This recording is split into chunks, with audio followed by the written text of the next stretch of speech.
Hello dear students, आज हम करेंगे अभिकथन और कारण वाले प्रश्न यानी assertion and reason type question. प्रश्न संख्या 14, 15 और 16 के लिए एक्चुअली 14, 15 और 16 में ही आएंगे और इनका सीरियल चेंज हो सकता है, तो हमने 14, 15, 16 ले लिए। दो कथन दिए गए हैं, अभिकथन ए और दूसरा कारण आर। इन प्रश्नों के सभी उत्तरों का विकल्प होगा ए, बी, सी और डी।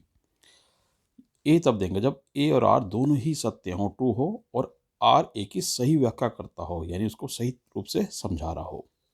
बी आंसर होगा तब जब ए और आर दोनों सत्य हैं लेकिन आर ए की सही व्याख्या नहीं कर रहा, रीजन जो है इसका सही नहीं हो, वैसे सही हो लेकिन नहीं समझा पा रहा हो। सी, ए सत्य है और आर गलत है, तो सी हो जाएगा। डी होगा जब ए गलत है लेकिन आर सत्य है। तो सबसे पहले आपको ये देखना है सत्य और असत्य हैं या नहीं।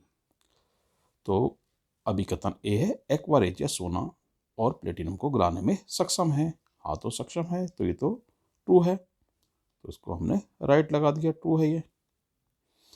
एक्वा रेजिया अत्यधिक कम प्रतिक्रियाशील भभकता अभिकर्मक है, अत्यधिक कम प्रतिक्रियाशील है, तो ये इन्होंने गलत है ये। तो पहला राइट, दूसरा रॉन्ग है, तो इसका आंसर क्या हो जाएगा? सी। ठीक है, ए सत्य है लेकिन आर गलत है, तो सी आंसर इसका सी आंसर होगा। दूसरा अभिकथन ए है, हमें खाना खाने के बाद अपने दांतों को ब्रश करना चाहिए, तो ये राइट है। कारण क्या है? इससे पहले कि जीवाणु अम्ल पैदा करें, भोजनोपरांत ब्रश करने से दंत प्लवक हट सकता है, ये भी राइट है। ठीक है, और इसका आंसर ए होगा फिर, जब दोनों राइट है और ये इसकी सही व्याख्या कर रहा है, वरना बैक्टीरिया फिर अम्ल पैदा कर देंगे और दंत क्षय भी हो सकता है। 16 है अभिकथन ए, खाद्य श्रृंखला में प्रायः केवल 3 या 4 चरण होते हैं। कारण क्या है?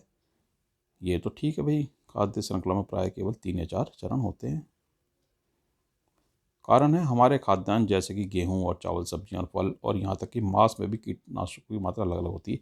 ये है तो सही लेकिन इसकी सही व्याख्या नहीं कर पा रहा एक ही, तो इसका आंसर क्या हो जाएगा? बी। ठीक है, अब इसमें जो ऑप्शन है उसको भी देख लेते हैं। वातावरण में ओजोन की मात्रा 1980 के दशक में तेजी से बढ़ने लगी, तो ये रॉन्ग है, नहीं बढ़ने लगी थी। संयुक्त राष्ट्र पर्यावरण कार्यक्रम UNEP 1987 में CFC उत्पादन को मुक्त करने के लिए समझौता करने में सफल रहा था, ये राइट है। ठीक है, इस समझौते के बाद ही तो थोड़ी बहुत मात्रा बढ़ी होगी ओजोन की, जब CFC का प्रोडक्शन कम हुआ। तो पहला रॉन्ग है, दूसरा राइट है, तो इसका आंसर हो जाएगा डी। तो आप दोबारा से देख सकते हैं सभी आंसरों को। पहला सी है, दूसरा ए है,